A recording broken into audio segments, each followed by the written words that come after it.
Well, as far as the opposition is concerned, in today's parliament proceedings that will begin at 11 a.m., opposition leaders are set to meet Mallikarjun Kharge's office in the parliament today. And around 10 a.m., we are told that this floor strategy that would be devised as Congress Lok Sabha MPs would be meeting separately at around 10:30 a.m. So we're looking at two meetings as far as opposition leaders. First would be meeting when it comes to Mallikarjun Kharge, and a separate meeting of the Congress MPs that is now being devised, because it is being said that the Congress party and its MPs will continue with their protest even today. Now remember what is being said, that the Prime Minister is expected to speak on the motion of thanks to the President's address in the Rajya Sabha today. So our similar protests are going to be planned by the opposition in the Rajya Sabha too, remains to be seen. Let's connect with Kritika on this. Kritika, good morning. The Prime Minister couldn't speak yesterday owing to opposition hangama and protest, but it seems that back-to-back meetings on the opposition and one part of the Congress MPs is also now being lined up today, this morning, before the proceedings begin.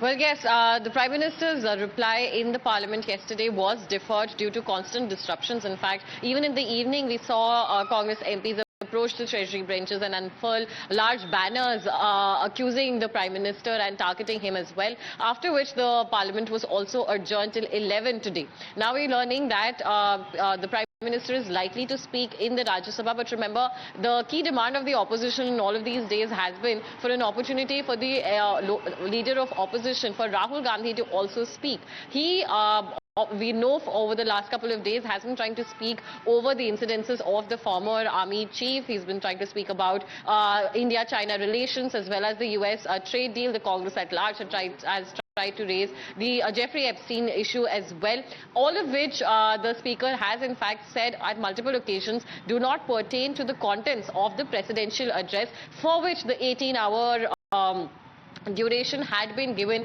by the Business Advisory Committee as well, and this debate was in fact supposed to be about this particular issue. However, it remains to be seen whether the opposition will remain the Rajya Sabha function today or not. A key meeting is lined up for 10 a.m. of the opposition parties with LOP Rajya Sabha Mallikarjun Kharge as well. So that would be interesting to follow as to what plans. Well, the Congress party and its MPs continue to maintain and insist if the LOP is not able to speak or not allowed to speak, then they will not allow the Prime Minister to speak as well. Remains to be seen what happens today when the proceedings commence at 11 a.m. Kritika, appreciate you joining us here on the broadcast.